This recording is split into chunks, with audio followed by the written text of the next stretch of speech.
It's Tuesday, and you know what that means. It's time for Power Bombed in the Pit. We're two tag team partners who love loud music, comedy, art, but most of all, we love the people who do all those things and love pro wrestling.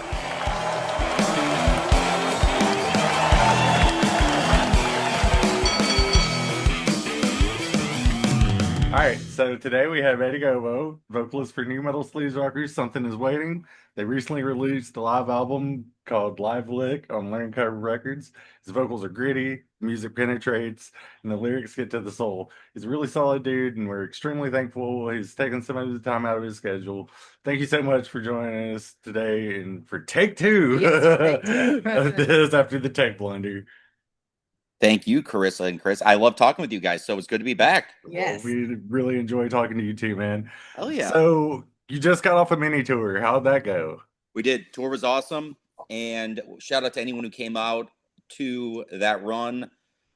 It was going from the Midwest during it was February, actually. It was right after Valentine's Day. Yeah. We're welcomed by amazing weather in the South. Nice. Probably the best was around 80 degrees when we were in Houston. But you looked out and it was only 80 in Houston.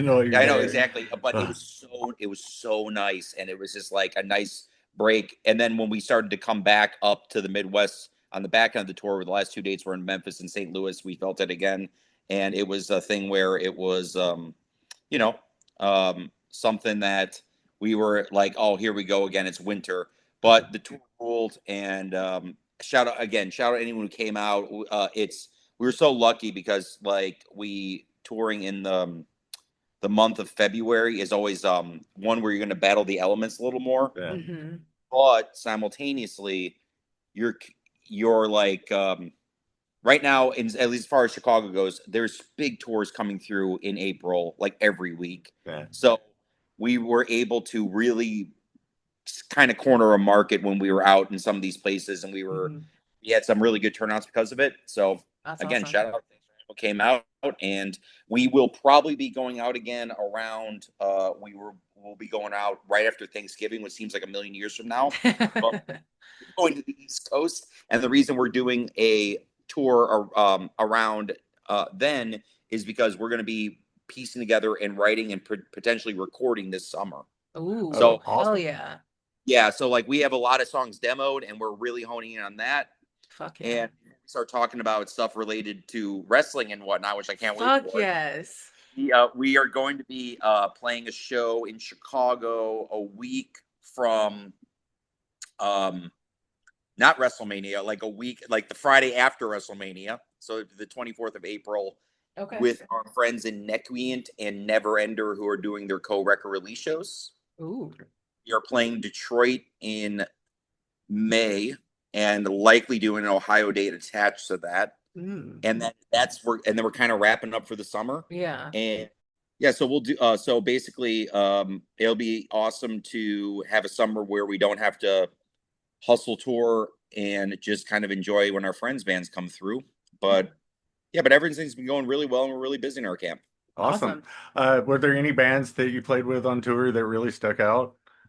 Man, I'm going to be honest with you. We were talking about this when we got back with friends. Literally, we played with so many amazing bands on tour.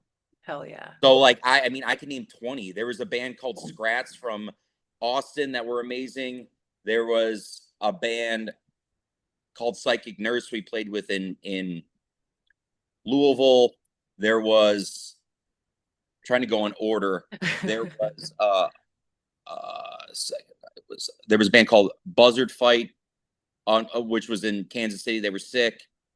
A band called Surus that was in Tulsa, and there was a show that we played in Denton, Texas, which had a band called Nip Slip, who were amazing, and a band called Pale Horse Pale Rider was also on that. So we got so lucky and played with so many great bands, and I just named about 5 or 6 bands, but they were all incredible, and it's amazing to go on tour and have that experience every night of playing with great bands in their respective cities.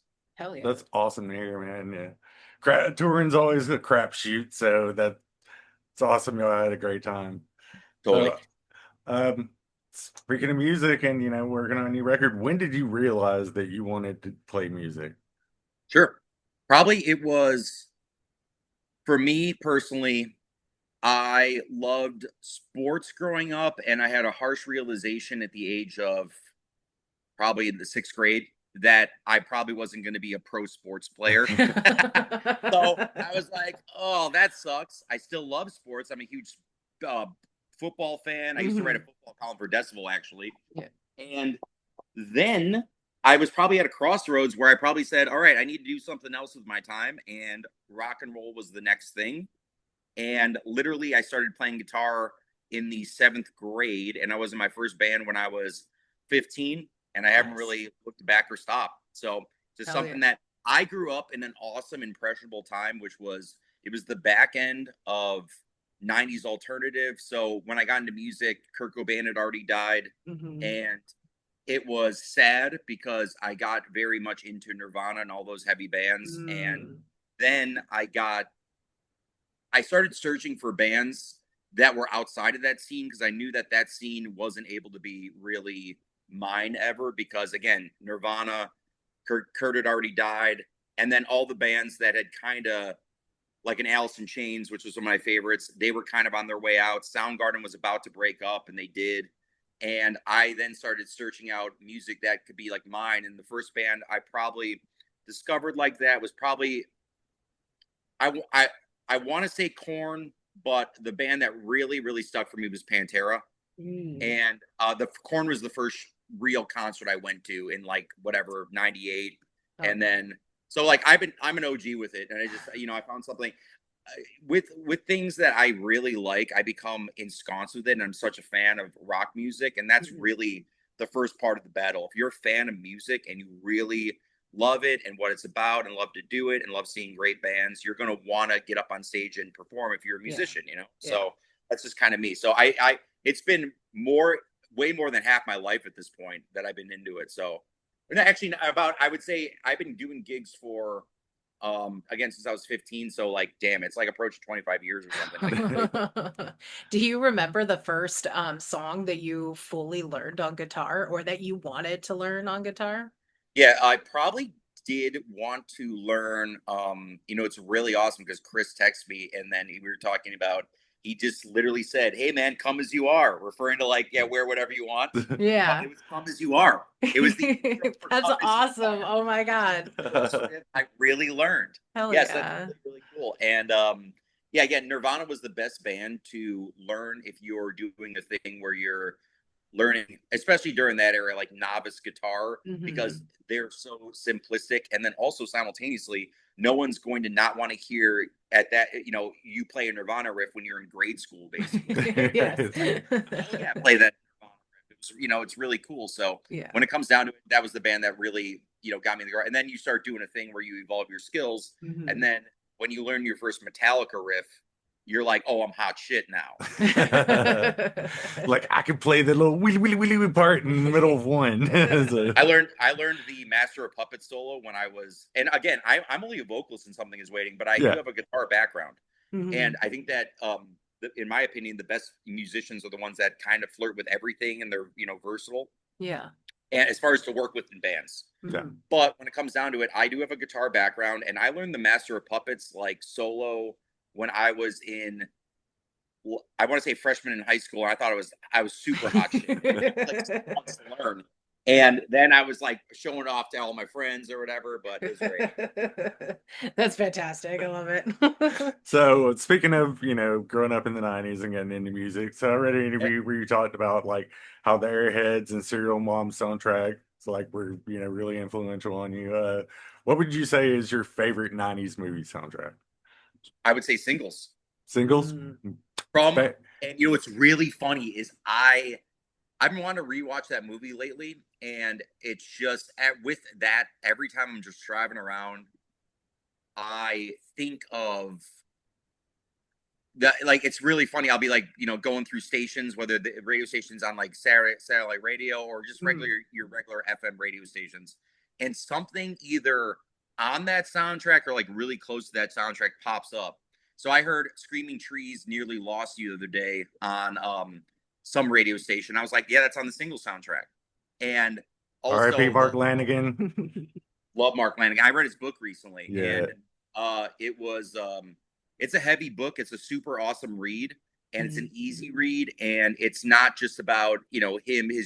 His journey in music was really like a lot of those Seattle dudes. It was really kind of a negative experience. It was a really push and pull, Yeah. and they really hated a lot of their journey. They didn't like success. They also didn't like what they had to go through to get it.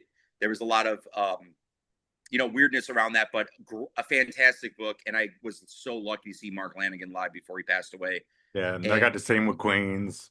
Oh and yeah, totally. They met him after the show, and he was so nice. I mean, Totally. he's Mark Lanigan, but as nice as Mark Lanigan could be. Exactly. And Queens is mentioned in that book a lot. And so yeah, single soundtrack. There's that song. There's probably my favorite song on the record is the song "Drown" by Smashing Pumpkins.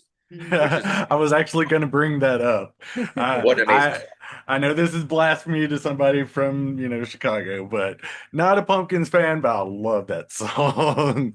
That's really cool. And then I think that there's a lot of people that I've met that are not Pumpkins fans, but they love a song by them. Yeah. Or a couple, where it's Yeah, like it's like with me, it's usually like their soundtrack stuff, like the song off Lost Highway. Like I love that, and the one I from love that song. That's such a great soundtrack. That song is called yeah. I was drawing a blank. That's another great soundtrack. Another soundtrack I would give a shout out to is, and I just thought about this recently because I heard the song that featured Tom Morello by Prodigy. It's called One Man Army. Yeah, and Spawn. it was on Spawn soundtrack. Yeah, dude, What a great soundtrack that is. And then also with the Spawn soundtrack, that'll be like my honorable mention because I love that soundtrack. There was the Manson track, Long Hard Road Out of Hell, which was like, that was when Manson was like really coming into his own on that 96 era. And that video was awesome. It just looks so totally. That set the whole tone for it. And the Spawn movie is very underrated in my opinion. Like I love how that kind of was. It kind of felt like a grittier Marvel film before they existed. It was so ahead of its time. Yeah, I was a huge Spawn comic book fan. Same. And loved the soundtrack. A little disappointed in the movie, so I'm looking forward to seeing what happens if they actually do the Jamie Foxx one that Todd McFarlane's been talking about forever. We talk about it all the time. Yeah. My good friend Roger, who has a podcast, the podcast name is Cult House. It's really good, and we every now and then it comes up like once every 6 months, like is this Spawn thing happening or whatever? But they really need to do something with that franchise because it was so awesome. And we were both him. Like I am nowhere near the Spawn fan he is. He was he's legit as hell, and he's like a huge comic book fan, but. What an awesome comic growing up, and that was kind of like the anti-comic, and it was awesome. So I was there at the Spawn film when it was released day one. I was in the theater. Yeah, I got back from Lollapalooza '97 and immediately went and watched it. That's awesome. Very cool. That's funny. So, why is the best alt metal record of the '90s "Los Exorcisto" by White Zombie, and why? I know exactly. I think you know what? I honestly think that it really may be. Let me put it this way. I'll say it's in my top 10 always. Hell yeah. We have Something Is Waiting has a sound that if you talk to all of us, you're going to get different answers. But if you talk to me, I definitely know that an element I definitely wanted in there is that era of White Zombie. Which was kind of coming out of if you listen to their early demos and their early EPs and stuff, it kind of had a really garage rocky art rock feel. Yeah, almost like definitely something that came out of New York City and like the whole Sonic Youth, Pussy Galore. Like, totally. It's like those would be the two bands. And they sound like a more overdriven rock version of what they were doing. Pussy Galore for sure. Yeah. But when it comes down to it, they ended up really finding their sound in Los Exorcisto, but it still had that underground sort of vibe and feel and guitar sound. And I like to think that Something Is Waiting has that. And I like to also think that a lot of bands haven't really embraced that exact sound that was on that LP, even though so many were inspired by it.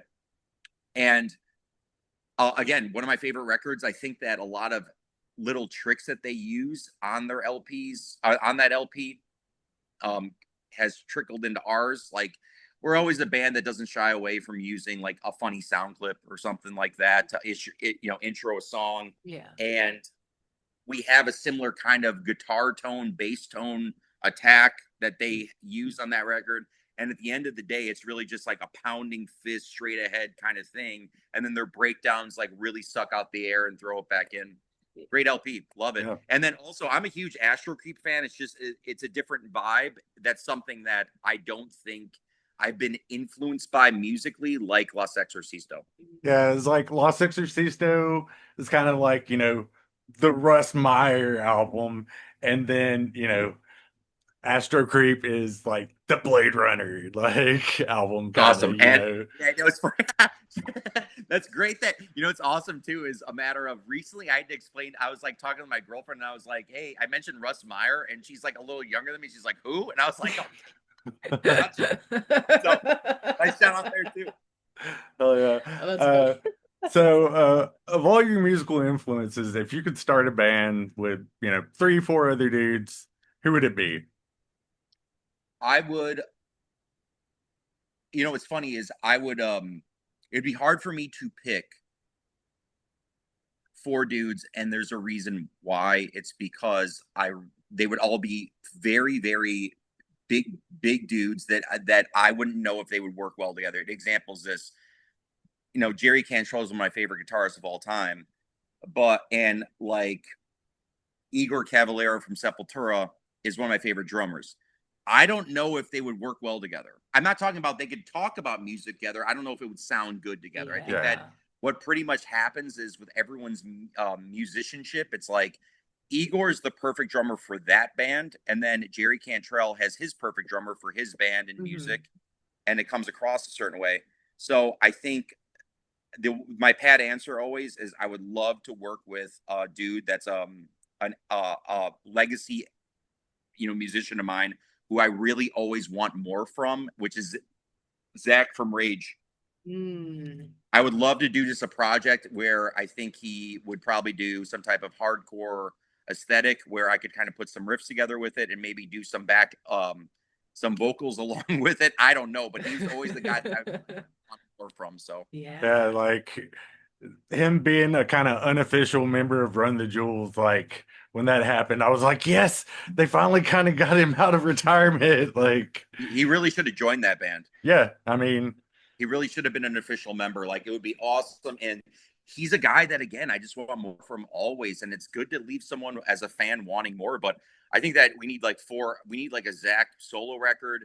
And also, one thing that Zach gets credit for a lot is him being an MC, but he really has a hardcore delivery. Yeah, I mean, he was in hardcore bands before he was in Rage. So, and then also he kind of has kind of like a punk rock thing going on in a lot of Rage songs, like almost like Iggy Pop style. And listen to a song like Testify or whatever, and you kind of hear a little bit of like that wave of punk rock in it too. Yeah, so I can see that totally. One of the best lyricists ever, and he's kind of a dude that is really ahead of his time, but also simultaneously, I haven't really seen a lot of vocalists or MCs take it to that level since him. Yeah. Like it's just like what he was saying, especially for the time that was, he talked about like whether you gauge it as being, very anti-political or like some version of social fiction or whatever. It was really aggressive, but it all made sense. Yeah. And then simultaneously, the hooks were there. Yeah. So it's like sometimes I think people, not to rant about it, they have this they have these vibes they want to put out lyrically, and what ultimately happens is they end up being so ensconced with creating this vibe or this message they want to put out, whatever it may be, that they lose the ability to create a hook with the song that makes it resonate with the fan. Yeah, totally agree. Yeah, so that's what Zach does well. Okay, and like if you could like go on tour with any band, like let's say two other bands with something Of in the your way. Yeah. influences. Sure. Who would it be? Well, I will say this, which is we had um it's so funny. We had a friends band that they recently which is the best tour ever. They're called Child Bite. They're good friends Oh, with ours. They yeah. they went on tour with Pantera Oh yeah. not too Yeah, long ago. they were the last band I saw. Like I saw them in Today Is the Day, like the day everything shut down for COVID. Like, well, Amazing. You want to hear something funny? Which Yes. is it is all right. So that happened, right? Mhm. We were supposed to play that Today Is the Day Child Bite tour, the date in Chicago. And it was Oh. about 2 weeks after COVID had hit. And oh no, I'm sorry. Here's what occurred, which was we were on stage on playing a show in Chicago, opening for Bongzilla, Mm. literally the day that COVID hit. Oh shit. And then what happened was we heard that COVID-19 was going around, and then everyone was like, dude, this is very, very serious. And the city of Chicago in T minus 48 hours is probably going to be shut down. They contemplated shutting down the show after all the bands loaded in. Mm-hmm. We had about we had about 80 pre-sales for the show. About 40 pre-sales showed up. So Ah. everyone was very, very scared. Mm-hmm. But we played the show and it was awesome. And I remember saying on stage, hey, guess what? In about a month, we're playing with Today's the Day. We know this show's a little whack, but it's with Today's the Day and Child Bite. And about a month from now, this whole thing's going to blow over. And we'll see in a month. Plays with Today's the Day and Child Bite. And nothing could have been further from the truth because that tour got scrapped immediately. yeah. And we're Oh like, man. we're all going home. No rescheduling, and we didn't play a show for a year and a half. Oh So like, shit. Yeah, they were in Austin, and then like the next morning they were staying with. Today is the day we were staying with my friend Mark, and Mark texted me. He was like, "Well, today is the day. Just canceled their tour," and I'm like, "Oh, so it's that serious?" He's like, "Yeah, it's that serious." I was like, "Well, that was a great last show, until question mark." Like, that's so funny. And you want to hear something funny, which is like I go way back with Steve Austin. Steve Austin in Today's Day yeah, have stayed at my house same. before. And he's, shout out him. It's like I have a handful of them, and it's like as far as like big, like in my estimation, like actual dudes who I consider big deals that are trailblazers or whatever. I'd love to go on the road with Today's Day one day because Steve's really like been over the years like a mentor of mine in a way. And he's the king of aggressive noise rock, in my opinion. Yeah. Yeah, they But were. I would say that one band I would tour with today's day, another band I would love to tour with is Helmet. Yeah. Ooh, hell yeah. That would be So a really Good, fun my tour. favorites right there. Yeah, I grew up in Alabama, so like Today is the Day were the first like extreme band I ever saw. Like, because yeah, they fuck yeah, always played there. Because half the yeah, band because at they were that probably point. around that time. Were they were based out of Nashville around then? Yeah, well, the other two guys in the band they were originally from Alabama, Alabama. but Yeah, yeah. yeah, they were all living in Nashville. It was like willpower and stuff. So Oh man, that record rules. yeah, And yeah, I mean, I love that band, and I love the fact that they still put out new material kind of all the time. I mean, we've played with Today Is the Day, I think like I want to say 4 times, but it's usually when they come through Chicago, and we played with them like 2 months ago in Chicago, Mm. and it was sick. And it's always great to see Steve, and they were awesome. And yeah, shout out that band, and shout out Steve Austin. yeah, he's a real lifer, man, and He's like a lifer good guy. ass dude for sure. Great. Um, so switching to wrestling, I know y'all have like flyers and covers that have Terry Funk on them. Like, what got you into wrestling? I tell this to everyone. I kind of came out the womb liking it. I don't remember. I literally remember as a 1 year. There's pictures of me as a 1 year old playing with wrestling figures that were like the old school LJN figures. Oh yeah, Ooh, hell And yeah. I don't know. My parent. It was just I was born in the right place at the right time for wrestling. At that Fuck yeah. point, it was a big deal, and my dad always I would say respected it, and my mom was cool with it too. And then Mhm. because of that, I just really gravitated towards it. And I became ensconced, and I think that probably, yeah, I was, it was right around the time where WrestleManias became a big deal. Mhm. I was like, I mean, WrestleMania 2 was in Chicago, and I was at WrestleMania 13 as well. But like, dude, it's just like I never stopped being a fan, and I was so lucky to be in the right place at the right time to be a fan of it. Yeah. And probably in hindsight, like I remember a lot of kids that were like older kids, like I was a little boy, and they were like, like call it like 12-year-olds, and they were all about wrestling. And then probably something that probably ignited something in me to really become a fan of it. So I remember distinctly, like probably around the time I got to the age of 5, when wrestling conversations would come up, and some 12-year-old would try to talk wrestling, I'd be dropping gospel on it. You're just schooling the older kids. Yeah. And then I was like, yeah, I know more about wrestling than you at the age of 5. And I was very cognizant of what was going on with I would start kind of anticipating plots or feuds that they were building into. And I've just been a lifelong fan. So like, I don't know. I think wrestling kind of found me, which is awesome. I'm Awesome. very pleased to say that. Yeah, that's the same with me, dude. Like, I can't remember a time when wrestling wasn't like, because like, I grew up in the South, so we had like all the territories, like, Oh yeah. and it was like local stuff on, like, local channels and stuff, and like, and then like WWF hit, and I was just like, you had Hulk Hogan's Rockin' Wrestling, and Yep. you had wrestlers and Cyndi Lauper videos and stuff, and so it just it was ingrained in my DNA pretty much. There was a older wrestler named Tojo Yamamoto. I don't know if you've ever heard of him, but Oh no, yeah. my great grandma went to see a match, and he was there, and she dipped snuff, and she threw a cup of snuff spit on Tojo Yamamoto. That's so badass. It's in the genes.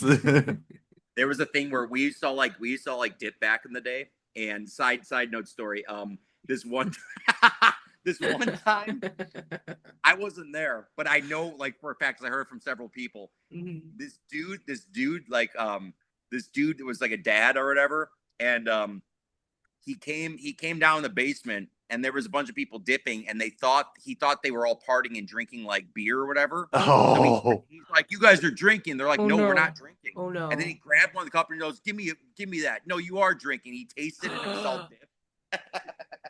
Oh no. Oh no. Instant regret. Oh God.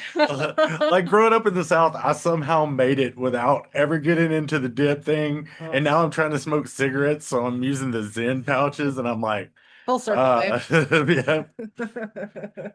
It's funny because shout out to Steve Austin. He was the guy that I saw him a long time smoke cigarillos. Yeah. And I was like, those are interesting. And also what happened was, if you're ever like a person who like is whatever, it's different for everyone, but like if you do a thing where it's like, hey, like I know a couple friends who they're like, yeah, I'm a hardcore cigarette smoker. I'm like, you should try smoking cigarillos. They'll calm you out a lot, and then your need will be met, but at the same time, you're not gonna like want to smoke a whole pack of them. Yeah, you know right. So I saw Steve do that. But yeah, man, that's hilarious. And yeah, dip thing is funny. And then also I think it's kind of coming back a little bit, but I think I think anyone who dips or does anything related to that now are using like I saw some dude using like fake coffee packs. Oh. Weird. Yeah, so That's it's like interesting. these coffee patches that like, no harm to you from there, but yeah. Huh. That was Interesting. cool. Well, since and we'll definitely get into WrestleMania here in a little bit, but because you said that you've been a lifelong fan, is there a specific WrestleMania that sticks out to you that you were like, this is just the top tier favorite WrestleMania? My favorite WrestleMania, if asked, and I have probably about, I could kind of rank them, and they're all going to be probably all my favorites are all going to be within the first 10. Okay. And believe me, I'm so lucky to say this. I've been to many WrestleManias after WrestleMania 10, but awesome. The first 10 are my favorite, and my favorite out of all of them is WrestleMania 5. And the reason it's because it kind of just has the most golden age wrestlers all kind of reaching their peak, and it's all at the same time. And also it is the show is unbelievably long, which meant that kind of every match had its ability to like breathe. And the main event if you see, it's probably the best match Hogan ever had, but it's Randy Savage versus Hulk Hogan is the main event, and it's just like when you're in that situation where you see Randy Savage is one of the best ever, and his best WrestleMania match is probably WrestleMania 3 versus Ricky Steamboat, followed by actually WrestleMania 7, his match with the Ultimate Warrior, which is Ultimate Warrior's best match, I would say.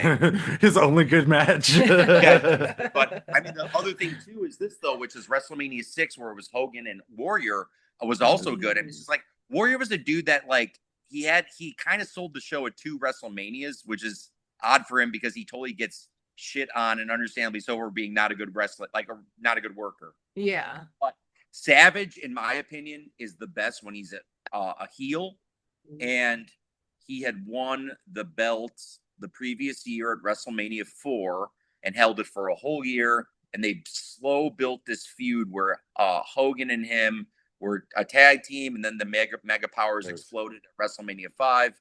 And it was just so well done. And my favorite Randy Savage, who is arguably my favorite wrestler from that era, is when he's a heel and he's about to he's holding onto a belt and about to drop it. Like, he's the best guy to drop a strap. Like, he just does it where he makes himself look like $1 million, and he puts some guy super huge in the process. And that's it for me. It's my favorite WrestleMania.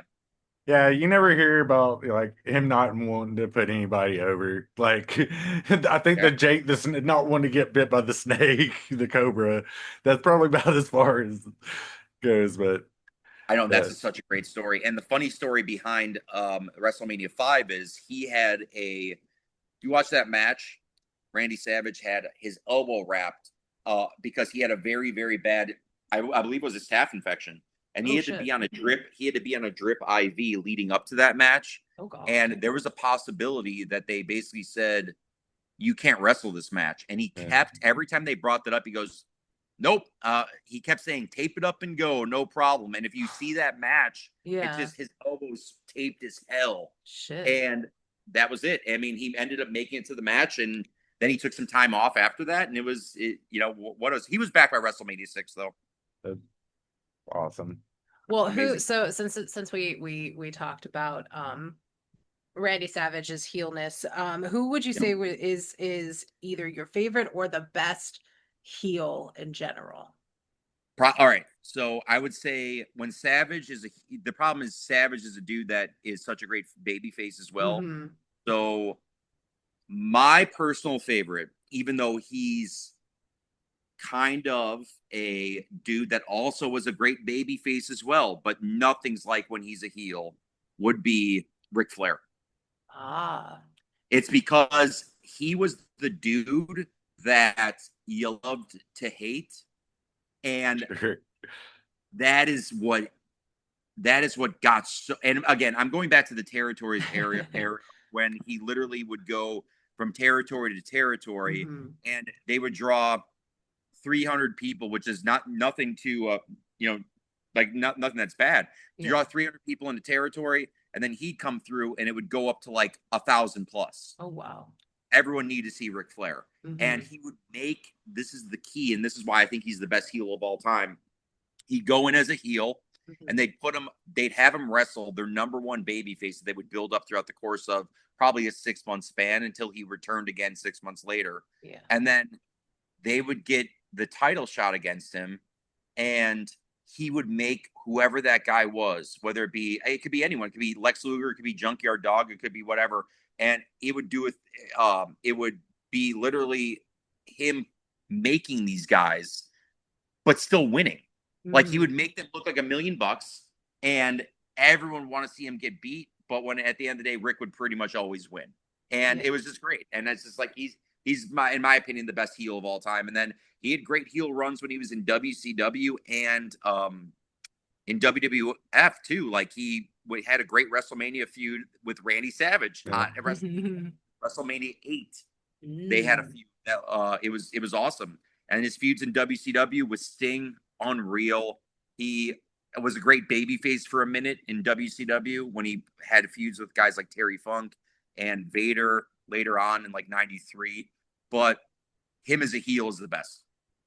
That's awesome. I agree. He's definitely, my top 5 for sure. Totally. So last time that we chatted, or I should say the first iteration of this, we were talking about books and specifically like biographies and everything like that. And you had some awesome recommendations that I want to ask for again, because Sure. I'm definitely in the market to start one, because I haven't read any wrestling books, biographies, histories, etc. And so it'd be Sure. really cool. What would be some of the ones that I should be looking out for? I would say what every wrestling fan needs to read is my hands down. Like, I'm going to be honest, it's my favorite book of all time. Sweet. So it's not just my favorite wrestling autobiography of all time. Yeah. But it's called Hitman: My Real Life in the Cartoon World of Pro Wrestling by Bret the Hitman Hart. It's the number one, in my opinion. It's the best wrestling autobiography ever written. Okay. It's a true autobiography because it's him writing it alone by himself without a ghostwriter. Sweet. And it has his voice. It is so in depth. It's a nice big thick read. It's probably 1,000 pages, and it is extremely detailed. Okay. I heard Jim Ross once in he kind of did like a spoken word thing, and he mentioned the book, and he goes, "Dude, I used to see Bret when he was on the road, like he would jot down shit in journals all the time." Okay. And that is such a lost art of taking notes, because absolutely, I'll do a thing where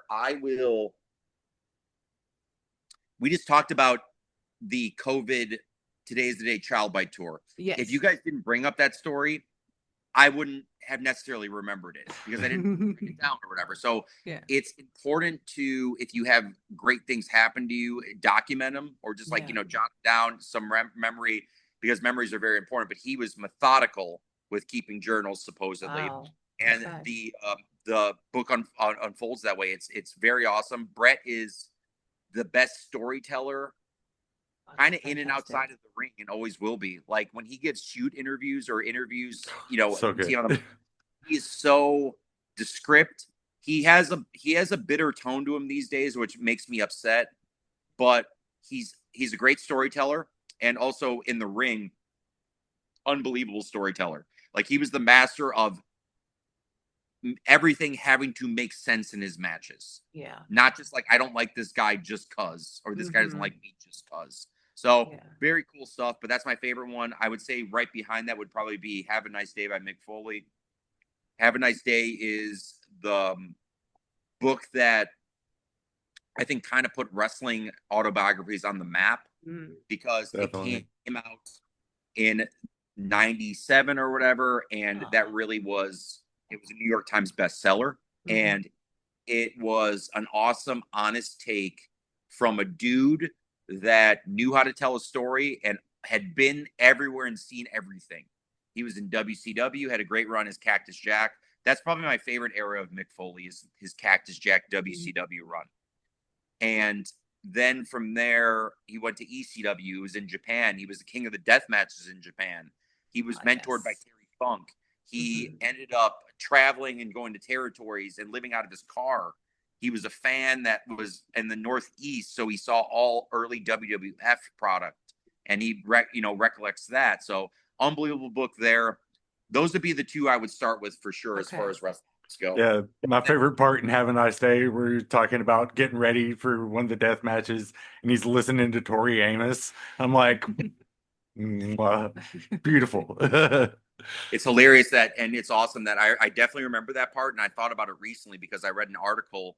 I think it was in Spin Magazine that recently came out, or the online version of it now, and they're like I guess the article was about some of the best musicians of the last 20 years, and Tori Amos was ranked on it. And I was like, yeah, Tori Amos is pretty unbelievable from a musician standpoint. Absolutely. And Mick Foley was such a big fan of Tori Amos. Yeah. Like, you could just drive from death match to death match, basically, or travel listening to Tori Amos the whole time. Is hilarious. Yeah. Well, so what about like documentary? So this came to me as we were, you were talking about the recommendations and stuff, and I was kind of going through like what documentaries we had seen recently, and we had just recently seen the Sabu documentary. And a couple others. What is there one that you thought was like really well done, or one that you definitely would recommend to like anybody, not just necessarily wrestling fans? Sure. I would say, well, first of all, another book that I read recently, about 2 years ago, is one about, and it's another big thick one. It was kind of a history. It was not an autobiography, but it was a biography on Sabu's uncle, the Sheik. Ah, yes. And that book is awesome too. And the foreword is by Rob Van Dam. That's a really, really good book. And it goes in depth to the real territory days when the business was very, very protected. And the Sheik was the master of protecting the business because he was a promoter out of Detroit who lived his gimmick. And he was on it at all times, to his grandkids, to whoever. He was the Sheik. Yeah. And he bent that character for very few people. He very much protected it. So he was an iconic person. He's one of the greatest heels of all time, I would say. But awesome. With that, if I'm recommending any type of wrestling documentary to people, I would say if you're a mainstream person that flirts with wrestling, it kind of starts and ends with the wrestling film Beyond the Mat from the 90s. Okay. And Beyond the Mat is a take on what I would say is the most exciting time that we've ever seen for wrestling, which was the kind of the Attitude Era. Yeah. And it's kind of done where they focus on WWF and kind of behind the curtain shit. Okay. Kind of what you see now in like that show that they do called whatever it's called. It's their behind the curtain take on Unreal on or wrestling. whatever. Yes, and then what they visit ECW. They show what that's like. They dabble in the indies. They show they focus on certain characters like Mick Foley, Jake Roberts. So that's gonna be your best one. That Awesome. is going to be for a mainstream audience. If you're a wrestling fan, my personal favorite is one that I don't even know. You kind of got to find it on YouTube probably at this point, but it's one that focuses on a wrestler who is sort of one of my guilty pleasure wrestlers. Yeah. And speaking of Bret Hart, he is the nephew of Bret Hart. His name's Teddy Hart. Oh yeah. That dude's a mess. He's a total loose cannon, and he is crazy. And I saw him back in the days in the indies a few times. He's a dude that needed a reality show and didn't really get one. But the closest thing to it is his documentary called "The Heart Still Pounding." So I think that's what it's called. But yeah, Okay. that is basically and what I would say is kind of my, if you're a wrestling fan, watch that one. If you're one that's just like kind of a mainstream is absorber wrestling, got to see Beyond the Mat. Okay. Sweet. Those are definitely good ones. Yep. All right. Yep. So what wrestler, either single or a tag team, do you think has the best entrance music? Demolition. Ooh. And nice choice. Shout out to them because they are getting inducted to the WWE Hall of Fame this year in a matter of days, and I'm so pumped for them. Yeah. And they've been deserving for a while. And one thing I will say about Demolition, they're my favorite tag team of all time.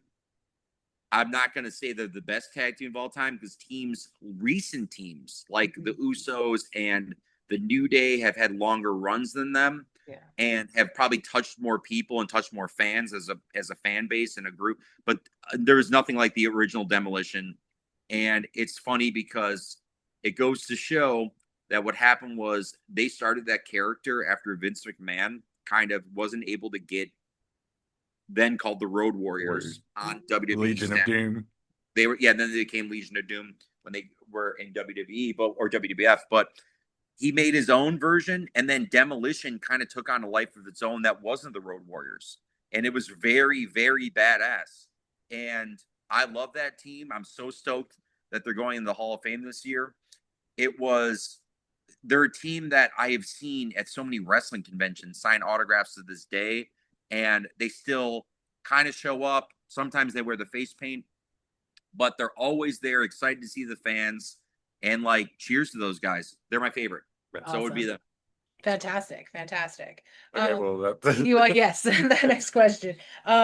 So, as far as your Mount Rushmore, like you've definitely mentioned multiple, people who are kind of, your favorites or people that you really flock to, but who would you put on your Mount Rushmore?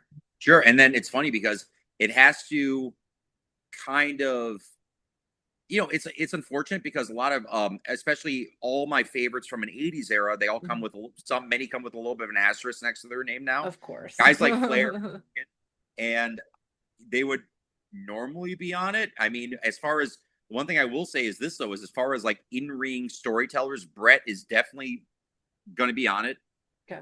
I would say he's the best in-ring performer that inspired the current generation that we're seeing now. Absolutely. It would be him and Shawn Michaels that would definitely be on it. And if I'm, again, I love the old school guys, that kind of like a guy like Savage would be on it. And if I were to choose anyone from this era, so I'm kind of giving you like a hodgepodge of like it's interchangeable. Yeah, no, fantastic. Say, John Cena. Yes. Is my number one guy from the last 20 years. And I will say this though, which is in all due respect to like this newer wave of wrestlers. Like I'm a huge fan of everything going on right now. Roman Reigns. I'm a huge, so many female wrestlers I'm a huge fan of. But when it comes down to it, the only guy that would sneak onto my Mount Rushmore is John Cena. And that's for the most part what it is. I mean, I could switch out some people. There's people that I want to throw in that I'm just monstrous fans of, like Andre the Giant, just being a big persona in the wrestling business. But then again, if I throw him in, one guy that's matched it since Andre the Giant has been The Undertaker. Undertaker is a huge, like he's still working with WWE and is a huge inspiration for this newer generation. So you can't really go wrong with any of those names. But I would say one thing I will tell you this straight up is the last guy that's going to sneak onto it is going to be John Cena for me. I think the book's closed. I think that I plan on watching wrestling for the next 50 years. But when it comes down to it, I don't think anyone's going to touch me like the people I just mentioned from previous years. And it's probably because kind of like people with music, a lot of times when it touches you at the right time, when you're impressionable and you're a youth and you're finding yourself, it hits differently as the kids say these days. So. Yeah. Once you kind of have that click, almost a puzzle piece into your soul with something, it's really hard to not bring it up and to kind of push it aside for newer things. Like it's really hard. It most definitely is. Totally agree. And then also what I love is this, which is women's wrestling. I mean, I'm looking at people right now that I would say are on it that are currently wrestling. Rhea Ripley, Bianca Belair when she comes back. She's one of my favorites. Those two for sure. Charlotte Flair for sure. And then the third one or the fourth one, you never know. I mean, I'm a huge Becky Lynch fan, but I also see a lot of people that are coming up that have a lot of greatness ahead of them. Yeah. And you never know. I mean, my personal favorite female wrestler right now to watch is JC Jane on NXT. Okay. So if anyone's out there hasn't watched her, she's amazing and she's just scratching the surface. She's unbelievable on the mic. She's really good in the ring and getting better and better. The women's division is absolutely stacked right now. I love what Io Sky, every time she graces the ring, it's amazing. Yeah. So the Mount Rushmore of one thing I will say is of my women's Mount Rushmore. And believe me, I grew up with Trish and Lita and all those great women's wrestlers. Yeah. They'd all currently still be wrestling right now, which is awesome to say. Like we're living through the best era of women's wrestling that there's ever been, which is awesome.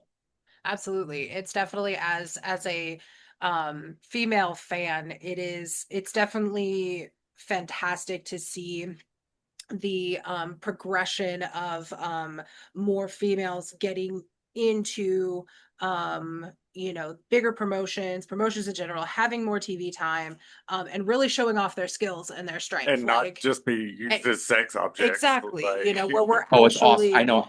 it's so great to see, because in the 90s and in the early 2000s, it was like that was one of the things that kept me away from really wanting to watch wrestling, was that element to it. And I was like, it doesn't really, I don't like it. And so several years ago when he got me into it, I was like, these women are fucking awesome. They are fantastic. They are super athletes. And so it's really awesome to see the development of And then Carissa, I love you talking about that, because I've talked with women over the years too that have had a similar sentiment, mhm, and it's spot on. And then it just goes to show how either not just WWE, but the whole wrestling industry investing in women's wrestling mhm. has totally opened the doors to it, women fans, and it's absolutely Exactly.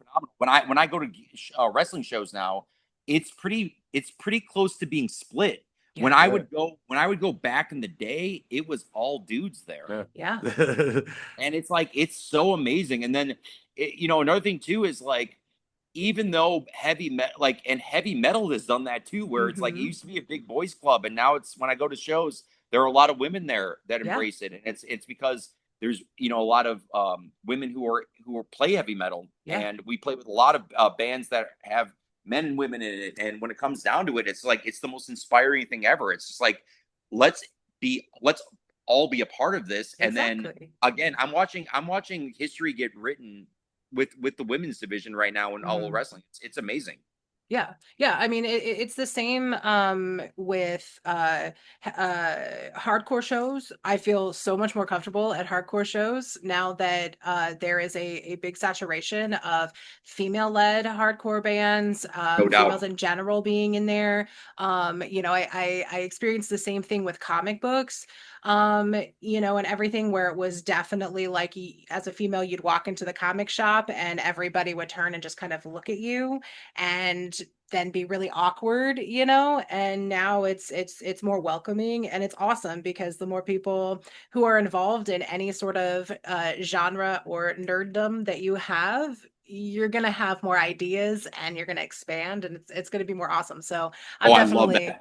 yeah. That's a really great take. And then also another one I'm seeing is, I'm like a nerd that like goes to like trading card shows a lot. Like I Hell yeah. collect cards, and Yeah. there's a lot of women that are getting wrapped up in that scene, which is so sick to see. Yeah. Absolutely. It's for me, it's just I have a niece who's 3, and she's totally getting into the spooky vibes and really getting into different things. And it just, it makes me happy that there is going to be a good or at least a better environment than I experienced and that my sister experienced and everything for her. And so it's just awesome. No I'm doubt. digging the And then direction. also, I mean, yes, I know from Chicago. Chicago is a huge horror city. Mhm. You mentioned that. I mean, there are so many women who go to horror conventions Yeah. around. I have so many friends of them, and it's so awesome to see. Like I say once again, Yeah. because I remember back in the day when everything we just mentioned were all boys clubs, Mhm. and they just, anytime something is closed off to any type of community, it's never a recipe for it thriving. It's a recipe. Exactly. It might be a recipe for existing, but not thriving. Yeah. And all the things that you mentioned, like horror conventions, wrestling, Mhm. like heavy music and stuff. It's like everybody needs that release of anger. It doesn't matter if you're male or female. Yeah. Like No doubt. if you find something that clicks with you, then it clicks with you. Like It's so cool you because know, everything we all just organically mentioned, there's so many cross pollinations in it. Like if you, Absolutely. I mean, Rhea Ripley's you could tell she's a monstrous horror fan, and she Fuck dressed. yeah. She was a she's art. probably going to be in the new Terrifier movie. Yeah, Yeah. Yeah. Yeah. Yeah. yeah, and that's like part of the reason that we started this podcast is it's talking to Stavros and like Jesse from Ken Mode and like reading your articles and Decibel, and I'm like, man, they're and then the lead singer of that band Fucked Up, he has a podcast called Turned Out a Punk where he talks to a lot of people about in bands that are into Yeah, I wrestling. know that is an awesome podcast, and I played with Fucked Up before a couple times. I love Oh that yeah. band. And I was Jesse's just awesome. Jesse's the man. I'm actually going to be watching likely WrestleMania with Stavros. Oh oh fuck yes. awesome. Tell him we said hi. I sure will. I sure will. That's awesome. And it's so funny that you brought up Rhea Ripley in this moment too, because my niece is really into werewolves and watching werewolf transformations. And So I is my find, nephew. oh I, really? Oh, that's which, funny. which is odd you say Uh, that. He's definitely into that. Yes. that is so funny. I don't know why. I don't know what it was, but just werewolves clicked with her. And so the other day we were watching her and I put on the Motionless in White song Werewolf because there's a couple of cool werewolf transformations in there. And every time I see the lead singer, it's whatever uh like attire that Rhea Ripley had, like I think a year or two or a couple years ago, totally looks like the same person. And it trips me out every time I play this video. He's just a Oh, that non-muscly version of Rhea Ripley. Exactly. yeah, she's a huge. She's obviously a huge fan of that band. They do Yes. her. They do her theme song, and then Hmm. Rhea is a girl that is such a. She's an amazing character because she Yes. pours what she's about in her own personal Hmm. life into her character, which is Exactly. always the best characters. Because there's some people that literally in the past of wrestling, they're like, yeah, like just so you know, I don't like anything that my character is about. I'm the exact opposite of that Right. character. Yeah. And it always comes across a little odd, but like Rhea Yeah. is, is very close to her character, and that's amazing. And Yeah. I think a lot of people in WWE and all wrestling are going that way, where they're like, Hmm. they're themselves with the volume turned up. A lot of their characters. Exactly. Like, the level of everybody's nerdiness and their special interests really show in their characters. And I love seeing it because I would much rather have an authentic character than a flat character that's, not really into it kind of a thing. And so Totally. I definitely dig the fact that she's all in when it comes to her Yeah, her Love stuff. it. and Great. then you have people like Brody King, who is pretty much just the same person in the ring and on stage. He Like, is. He is. And I think that Brody, as far as AEW goes, is about to have a huge push coming. Like, I Yeah. think he's ultimately going to be AEW champ at one point or another. He Yeah. deserves it. Absolutely. He's gotten way better and like resonating with the crowd. And Mhm. he's he's a beast in the ring, man. My favorite yeah, feud he ever had is with, which is another guy. Like him and Darby in the ring together is such a Yeah. great feud. yeah, Absolutely. yeah. That's one reason I love AEW so much is like pretty much like a good percentage of the roster are either into like heavy music or you have people like Brody and Butcher who are in Mhm. bands. Oh yeah, yeah, So definitely. that's like super cool. I just saw Butcher's band this week. Was Yeah, in Oh Atomic shit, Rule. really? Yeah, Yeah. with Who were they Motherless. live? They were awesome. I mean, like, dude, he's got the best guitar tone Oh, like I've heard on stage in so long. So shout out to Andy Williams. He was awesome. And they Motherless kicked ass as well. And Fuck yeah, I yeah. mean, AEW is really wrapped up with dudes and gals Mhm. who are like really into like the heavy metal community and such, or Yeah. punk rock. Ruby Soho Yep. obviously was Yep. one of them. and you And had then also Alistair or Alistair, Malachi, yeah, so many, and it's great. And Mhm. I love watching Darby. AEW. And then it's funny because just so we're on the same page, AEW in personal life revs up right after WrestleMania season. I always consider the summer to be more. It's the peak of AEW for me, the summer, Yeah. Yeah. because it's like when it calms down for WWE right after WrestleMania season, I really Mhm. get. I watch AEW basically every week. I mean, and Oh yeah. I watch their pay-per-views for sure. Yeah. And I went to go see one, which was in Chicago. I've seen several, but like World's End was this year in Chicago, and I was there. Nice. And it was great, Okay. and it's a very entertaining form of wrestling that I think is anyone who says here there's going to be critics on here and it's not any of us, but there's people who are that kind of maybe gave up on AEW a little bit because I Mhm. think that they lost certain people that they were really big fans of to WWE, Yeah. Yeah. particularly Cody and CM Punk. Yeah. But they're building new talent up, and I can't wait to see what happens next from him. I love Mox, like he's one of my Oh my favorite God. No, wrestlers. for sure. And there's a lot of guys and gals with bright futures ahead. I think Mhm. Megan Bain is going to be amazing. I think Mox. I think I love what Mercedes is doing in AEW. Mhm. Tony Storm is unbelievable, and she's one of the best female wrestlers in the game. Oh, for sure. So much talent there. And here's the AEW, man. They've had a great year, and it's been under the radar a great year, And then I think Absolutely. Osprey is going to, coming back is going to be, monstrous for them. And, Mhm. it goes from there. So very, very cool stuff. Yes, 100%. Okay, so we will go ahead and get into both cards for both nights of WrestleMania. I want to hear your pick, any theories you have, because last time we talked about this, you definitely had some theories Sure. and everything. So yeah, so we'll go ahead and we'll start with that. Well, are there any, how about this? Are there any matches that you want to talk about first that are on the card? The match we could talk about first is going to, and then we'll just go on order from what you feed me, is the match that I think is going to be the best match is going to be the show stealer. I know it sounds weird, but it's going to be the ladder match that is for the Oh, yeah, Intercontinental. the one with Penta. Yeah. And the reason Yeah. is because Penta, first of all, if I made a list recently for no reason other than my own Love it. of next world. I made a list of 5 world champs Ooh. that are going to that are going to be people that are going to be world champs Okay. that haven't already had it. And I Mm, think Penta might be at the top of that list. okay. He's so, I know it sounds weird because he's the Intercontinental Champion right now, but like it's just a matter of time before he drops that and they push him up further because he is resonating with the crowd so much. Yeah. He is I know this kind of comes into play because he's had a huge career leading up to WWB, so he's not Mhm. really young anymore. So they Yeah. have to really strike while the iron's hot. Yeah. But he has had such an unbelievable year. And I think this match, when it's him in it, Rey Mysterio is in it, Yeah.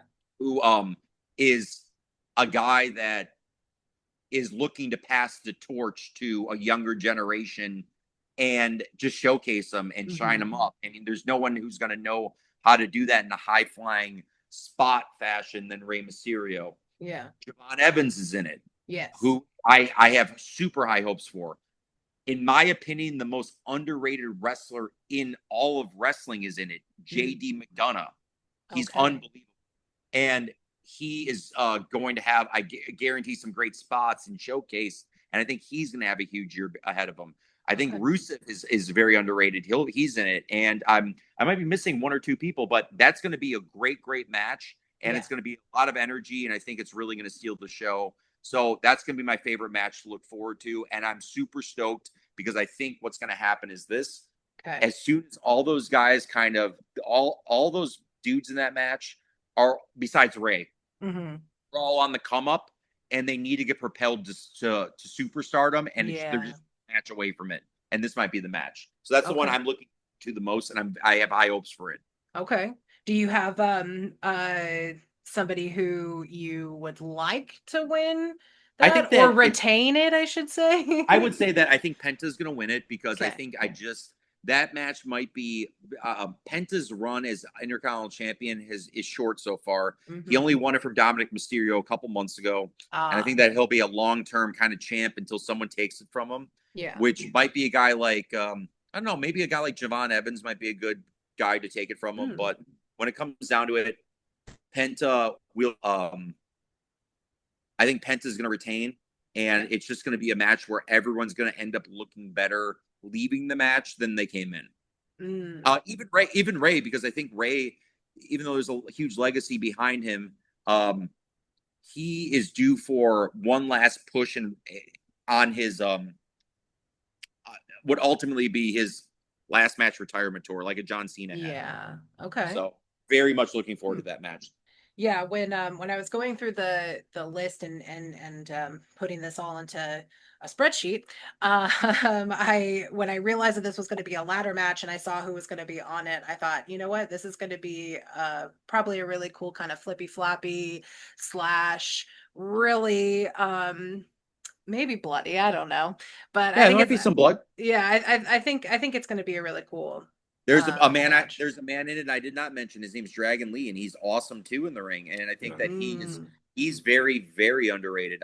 There was a match between him and JD McDonough recently on Raw. It might have been this past week on Raw. It's unbelievable. It was like, and it was like, dude, these guys are so tight in the ring, and both those guys. So I'm super stoked for that match. Yeah, absolutely. I see Penta retaining that one. Hell yeah. Okay. All right. So, that 6-man tag team match with Logan Paul, Austin Theory, Speed going against the Usos and LA Knight. What are your theories on this one?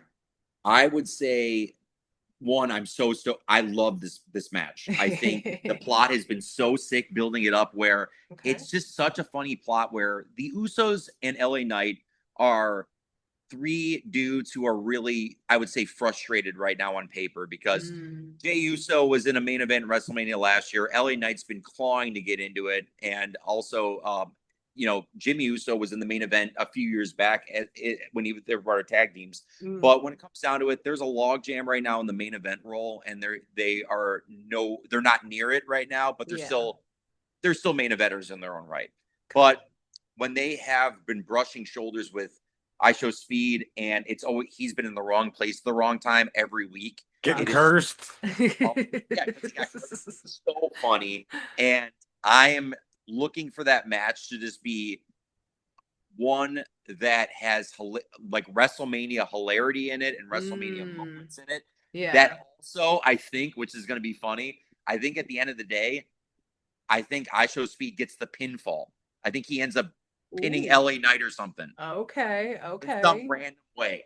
I see that happening and it being like something that's hilarious because it's the exact opposite of what you think should happen. Yeah. But he's going to get his ass kicked in the process. It'll just be like, because you said wrong place at the wrong time, curse will be just lifted. He'll just like roll onto the pin itself and not realize that he's actually pinning him. Exactly. Yeah. Okay. Exactly. All right. I see where you're going with that. I dig it. All right. Yeah. So we have that unsanctioned match with Fatu and Drew McIntyre.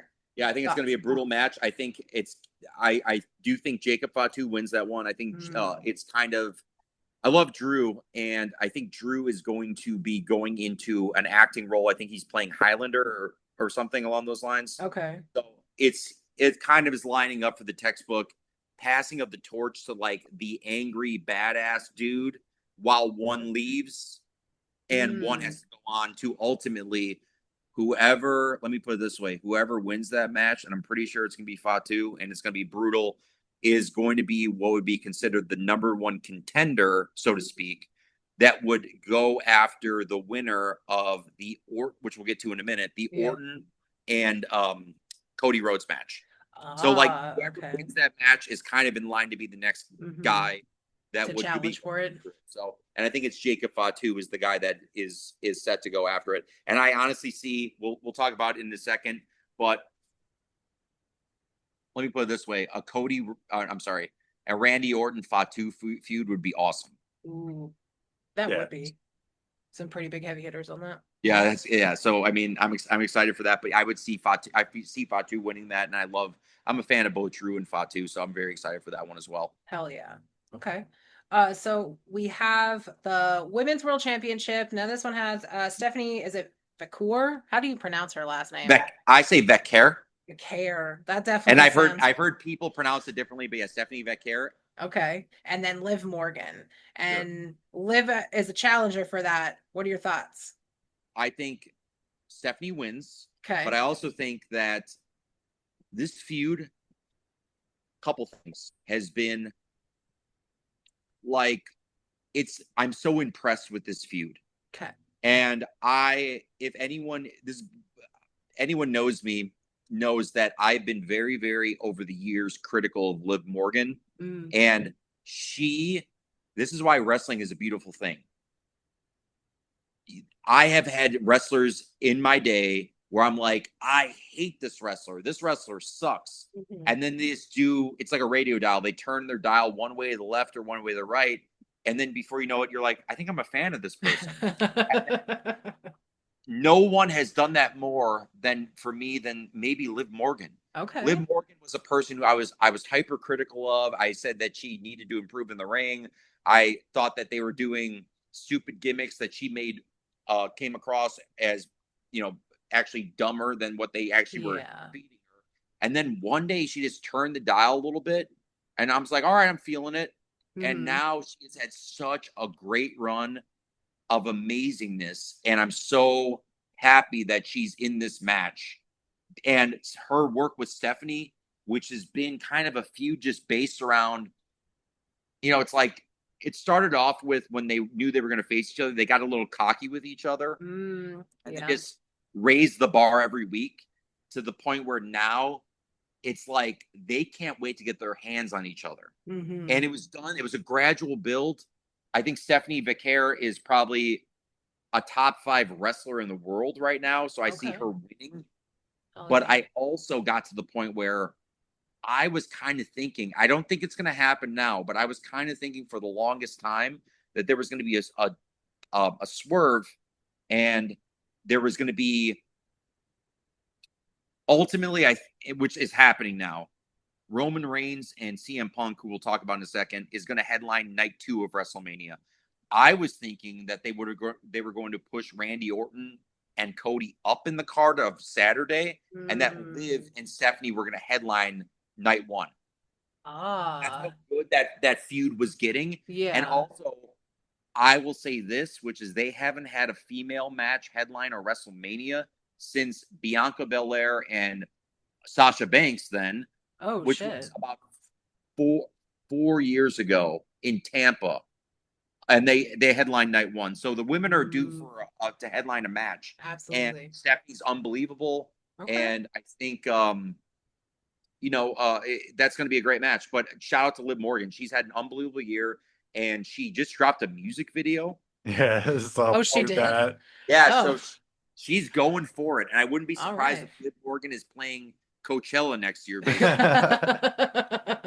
You can quote me on that, but I'm so stoked for that. And I do see Stephanie winning that match, because I think Stephanie is ultimately getting built to probably a 3-way feud down the line with like Rhea and Io. Yeah, I can totally. Which would be insane. That would be insane, actually. So I think Stephanie retains, but Liv will be a person who is going to ultimately get a belt and an opportunity to carry a brand. A little too soon, but I would love to see her win. But she's improved so much, and shout out to her. She's doing great. That's awesome. I definitely like hearing when wrestlers improve on their craft and just get better and better. He's gotten so much better. Fuck yeah. Continuing with the women's division, there's that Intercontinental Championship that's up between AJ Lee and Becky Lynch. Yeah, another feud that I'm so stoked on. That feud is amazing. That feud is, they had a promo recently between the two of them where they were, I think it was 2 weeks ago on Raw, where they were literally sitting in each other's face, like face to face, and they were just talking with each other. And it was the best promo I've seen in probably this whole WrestleMania buildup. It was unbelievable. I love AJ. She's probably, this is a tough one to call. I can see it either way. But all I know is the feud is awesome. And then simultaneously, I think the feud behind it just makes sense, which was Becky ushered in one era that was on the dividing line was AJ, kind of. Yeah. So for them it's a natural feud. And also simultaneously, what I love about it is, all right, this sounds stupid, but when CM Punk first came back, the big feud was Punk and Seth Rollins, and how they had legitimate heat for each other. Mm-hmm. And that was real from all accounts. I mean, sometimes in life, what's weird is when, and it could go either way. It could go with husbands and wives or whatever. But when it comes down to it, sometimes when there's a feud between two people, like in this case, the two husbands, a bigger feud grows out between the two wives. Yep. And this is what we have right now with AJ and Becky. And that's why I love it. Yeah, that's kind of what I was hoping was going to happen between like an AEW between the Death Riders and the conglomeration, because you have Roderick Strong and Marina Shafir, who are married, and there was already tension and very hard chops that they gave each other. I was really hoping that there was going to be a cool feud between the two of them, where there would be more of that kind of tension. And everything, it didn't pan out that way, at least not yet. Not yet. Marina is she's a wrestler that has had such a good year. Yeah. And she's on her way, which is awesome. And I'm so stoked for her, because she was always kind of, Ronda Rousey's like kind of understudy. They need to do something with her. And I believe Shayna Baszler is still under contract with WWE behind the scenes right now. But if Shayna went to AEW and they teamed up or something, that would be unreal. Absolutely. Yeah, it's awesome. Fantastic. Okay, so for that one though, it's a little too hard to call. Okay, so I would say that is too hard to call, but I would say Becky gets it. Okay. And I think that the reason is because there's that's a tough one to call. I don't know what AJ's plan is as far as long-term wrestling goes. That's the main thing. I think Becky's gonna be here for a while. Okay. Awesome. Another man, I think that Saturdays is half of it are women's matches, which is so cool that I just now realized as I'm looking over this. But another one, so there's the tag team championship in the women's division. You have the Irresistible Forces, Charlotte Flair and Alexa Bliss, Bailey and Laura, is it Lyra Valkyria? Yeah, thank you. And then the Bella Twins. Sure. I think that the Irresistible Forces retain. Okay. Though this is going to be a very good match. I think I love Charlotte and Alexa together. Okay. I'll never be angry with the Bellas coming back and doing their thing. Mm-hmm. I just have a lot of faith in Lash Legend, and I think they're really trying to push her into superstardom, and the way to do that is to keep the belts on her for now. And also great for Nia Jax, who every time she gets counted out with everyone saying, oh yeah, she's done, or she's getting, jobbed out or whatever, she always makes a comeback. And I like what they're doing right now with her. So I think that they retain. And I ultimately think that what's going to happen is we're already kind of seeing it kind of go down, but there might be some type of crack between Alexa and Charlotte, which is ultimately going to end up them feuding somewhere sooner than later. But I'm very stoked on that match as well. I'm a huge Charlotte fan, and and believe me, if Alexa and Charlotte took home the belts, I would not be upset about it at all. But I see the Irresistible Forces retaining. Okay. Oh yeah. The next one on the card is Seth Rollins and Gunther. This is the tough. Even though I've had some tough ones to call so far, this is the toughest. Okay. This is literally, I could see it happening either way, it going either way. And I will say this, which is kind of for the Raw side of things. Whoever wins this match is going to be in line as like a number one contender, so to speak, for the world champion winner of CM Punk and Roman Reigns. I do see Gunther winning it, I believe. Okay. I think Rollins is going to have a great year. He might get screwed over by like a returning Braun Breaker, maybe. Okay. But Gunther has had such an awesome year as a heel. He ended several careers, including AJ, John Cena, right before the year Goldberg. And they have to capitalize on the momentum. Yeah. He honestly, Gunther should have been a dude that honestly should have been in the main event of WrestleMania this year, because he had such an amazing year. That's like, why not cap it off with that? Yeah. But nevertheless, I see Gunther winning. Okay. And also Gunther kind of has to win if you're looking at the concept of he doesn't really have a good record at WrestleMania so far for a person of his, ilk. Like he's a big deal player. He's a great heel. He's the best heel in the company right now. Okay. So I see Gunther winning. That's a hard one to call, and it's going to be a great match. I love both those guys. Awesome. And then to round out Saturday night with the undisputed WWE Championship between Cody Rhodes and Randy Orton. Sure, I would say I think Orton wins. Okay. I think Cody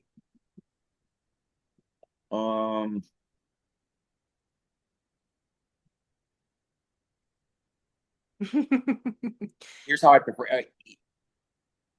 Orton beating Cody doesn't hurt Cody in any way. No. And also, they're great friends in real life or whatever. So I don't think he's going to have a problem with that. And I also see Orton as being a very, very short-lived champion, where ultimately Cody gets it back from him. Okay. I also see the main event of Backlash, which is right around the corner after WrestleMania, being Cody and CM Punk versus Orton and Pat McAfee. Okay. Because of that, I think that Orton needs to be in the driver's seat a little bit and have the belt. Okay. If he doesn't win, though, that still would be fine for the Orton character in the long run, and it wouldn't hurt Cody at all. But let me put it this way. Cody is still due in a WrestleMania setting to put someone over very, very big. And I do not feel it's Randy Orton's the guy, even if he does lose to him. It's going to be someone like a guy that hasn't won the belt yet. A guy like maybe Obafemi or Penta. Okay. Maybe Braun Breaker. I don't know. It depends how things kind of shake down in the coming probably next year when it comes more Royal Rumble season. But I'm going to go with Orton. Okay. And but it could go either way with that one. And I'm along for the ride. I think it's a great storyline between the two of them. Sweet. And speaking of Obafemi, so he's on the card for night 2 for Sunday in a singles match with Brock Lesnar. Who do you think is going to come on top for that? I think Obafemi is going to come out on top. Okay. If he doesn't come out on top, it will not hurt him at all. But I will say that they are. He's going to be a monstrous deal. I've known it for a long, long time. I like to say I'm Obafemi's first fan because I literally, and I know this sounds weird. Anyone can fact check this if they want. Obafemi debuted in NXT on a what's called the NXT Breakout Tournament, where they take about 8 wrestlers that you know very little about, and they put them in a tournament, and they kind of teach you their backstories as they're in this tournament. And there is a YouTube clip up of them showing them introducing you to who these people are. Yeah. And I saw match 1 of Obafemi, and I went on this YouTube channel, or this YouTube clip from the WWE channel. I said, Obafemi is going to be huge. Yeah. And then I totally forgot I said that comment. It was 4 years ago. Or 4 years later, which is right now, some dude commented on my post from 4 years ago and said, this has aged really well. That's fucking awesome. Holy shit, 4 years ago, I made that comment about him. Yeah. And I love Obafemi. I think he's going to be monstrous. And I think he probably gets the win because I think Brock Lesnar remembers something in the back of his head, which was The Undertaker once put him over in WrestleMania, and now Brock's got to return the favor for someone. And if not, now when, you know? Yeah. I think Oba's the guy that kind of gets over on Brock, and Brock, still has, probably a lot of time left in WWE, but will pick his spots a little more. And Oba's going to be huge. I wouldn't be surprised if he main events WrestleMania next year. And this starts off his upward trajectory to that. Okay. That would be actually pretty cool. Okay. So another match for Sunday is the WWE Women's Championship between Jade Cargill and Rhea Ripley. I go with Jade on this one because Jade had a very, very good run, I would say, with the belt, and she's coming into her own. She has a little faction around her now. I love Michin. I love BFAB. I'm a monstrous fan of both of them, but particularly BFAB. I'm a huge fan of hers. But when it comes down to it, she's improved Jade, and she just needs one person to kind of put her over and give that. She hasn't had a big win yet in her career, even though she does have the belt. Yeah. And then I think Rhea would be the first person to do that. And again, Rhea losing doesn't harm her character at all. I see Jade winning. Okay. I dig that. I think it would be it sounds like she definitely needs that kind of bigger validation might not like be the push. Word, but push. No, I'm saying validation might be a good word for it because she needs to be validated by beating an actual legit WWE talent. Yeah. And the other thing too is I think that what's happening is I have to look at a timeline. I hope she gets well soon. But when Bianca Belair comes back, her and Jade are going to have a monstrous feud. And ultimately, I think she will be the person that takes down Jade. And I hope it's, she comes back whenever she's healthy. But again, I think that Rhea goes down in this one. And it won't hurt her character at all. She had an amazing year. But Jade's come a long way, which is great. Yeah, fantastic. I definitely 100% see that. All right, so we have the WWE United States Championship between Sami Zayn and Trick Williams. Tough one. I see Trick Williams winning it. Okay. And it's funny because Trick is, I think, going to hold that belt for a while. It just kind of bask in being a champion. Mm-hmm. They have high hopes for him. But ultimately, what this is going to do, I think, is, and it's hard to fathom how it's going to work out, but I think Sami Zayn is going to get freed up to maybe even turn heel, but he's going to try to pursue a world title himself. Okay. And I wouldn't be surprised if we see Cody and Sami down the line for the strap. Kind of was thinking in the back of my head that it was going to be Orton and Cody and at Mania once they established that, and then Sami working his way into it and being a three-way. Mm-hmm. But Sami is definitely due to win a world title sooner than later, so I don't see how him having the United States belt will help that. Yeah. So I think Trick Williams keeping it and Sami kind of going his way towards a world title. It's going to be hard for him to kind of come out of losing to Trick Williams and go for a world title, but they'll figure out a way to do it. Yeah. And I see Trick, and I have very high hopes for Trick as well. Okay. Yeah, kind of that rising out of the ashes after a, unexpected defeat kind of a thing. Okay, I can see that. And they have so many premium live events coming up where they have time to do it, so I see that happening. Fantastic.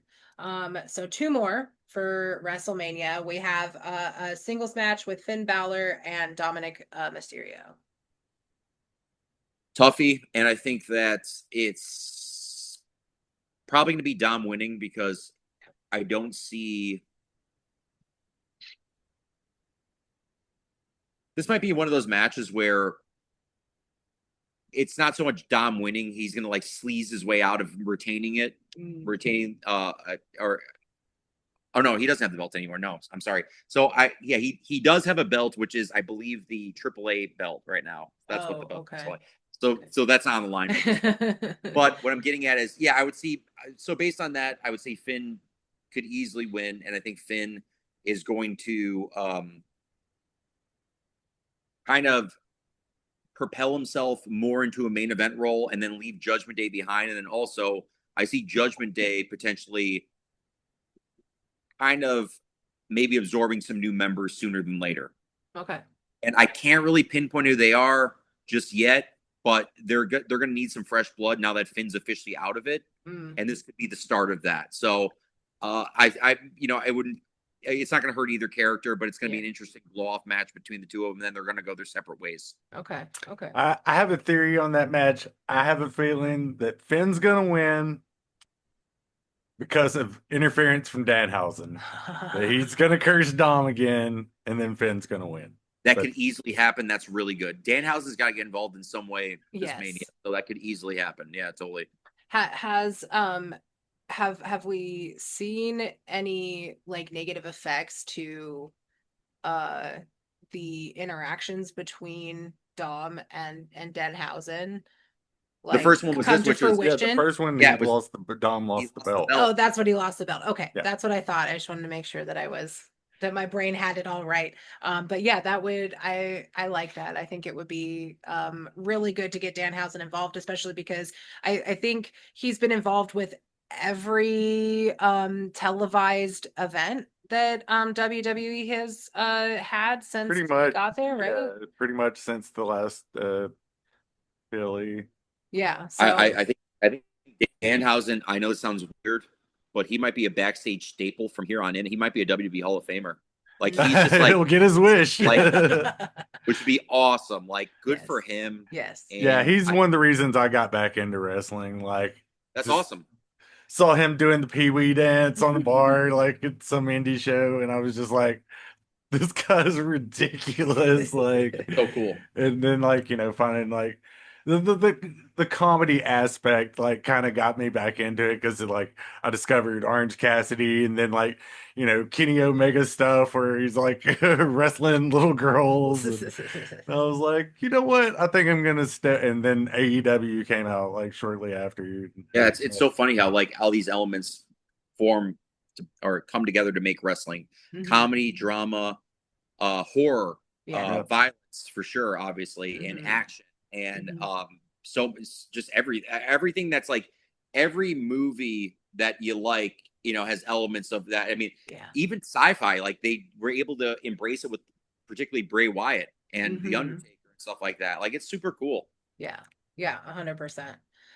So to round out WrestleMania, we have that World Heavyweight Championship with CM Punk and Roman Reigns. Tough one to call. I know a lot of people are going to be pissed either way, whoever wins. But I know that this match will have one thing, which I believe is a definitive winner.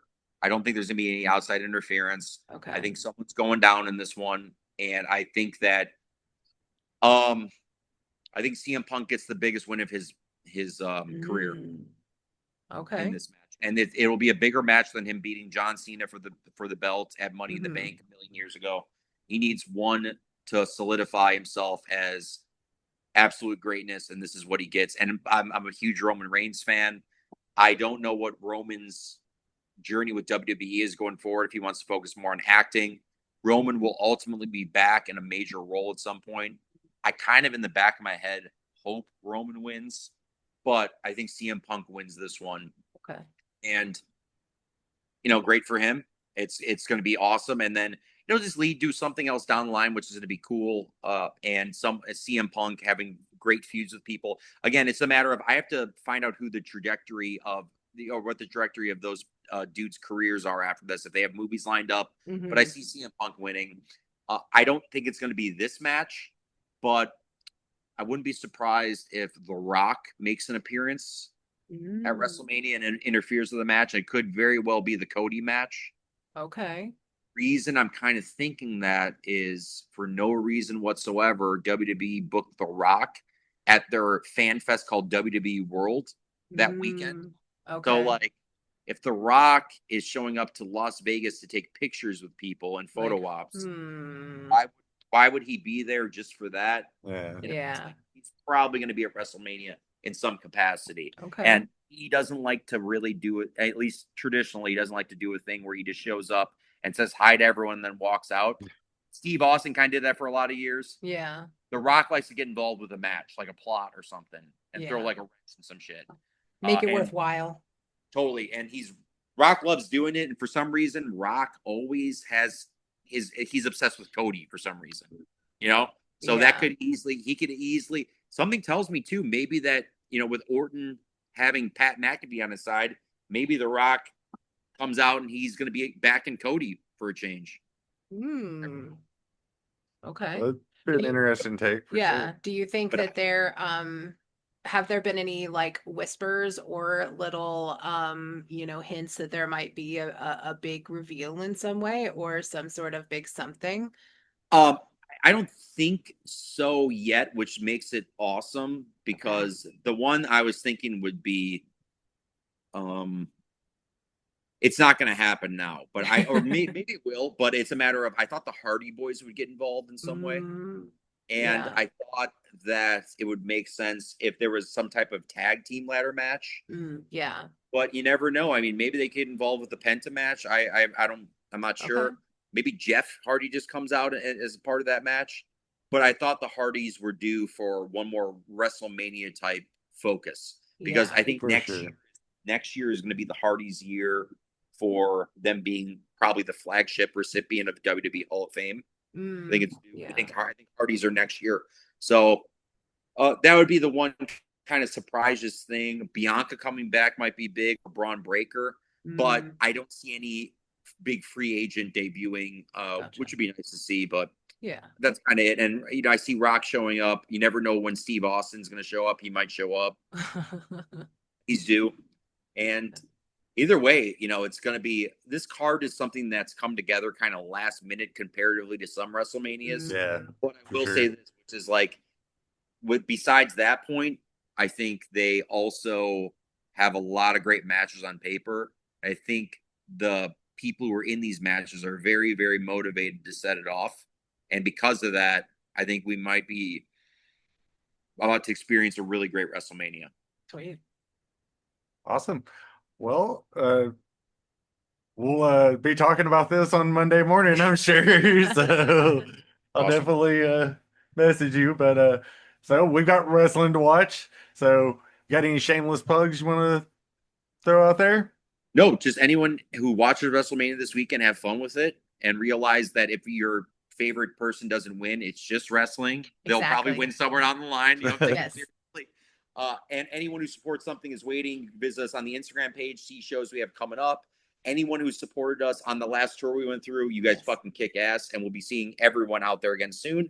And again, if you're in Chicago, come out to the show with Neckweed and Never Ender on April 24th at Liars Club. If you're in Detroit, come see us May 18th at the Lexington. And again, there's probably going to be an Ohio date attached to that as well. And we'll just be checking in with you guys. And shout out to you guys. I always love talking with you, and you guys got a great show going. So I'm very stoked to hear this. Thanks, man. We really appreciate it. You know, well, I'll be sending this around to all my friends. I'll be like, hey, you want to hear my WrestleMania picks? Listen to this. Hell yes. Thanks, man. That gives us some validation, sir. So thank you. All right. Well, you have a great night, man. You're welcome back anytime, man. Of course, I'll be back. All right. Later. Bye.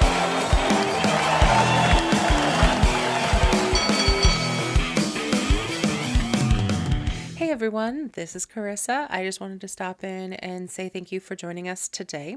If you enjoyed this video, please consider liking and subscribing to the channel. You know, everyone starts out small, and every like and subscribe definitely helps to get the channel out to others.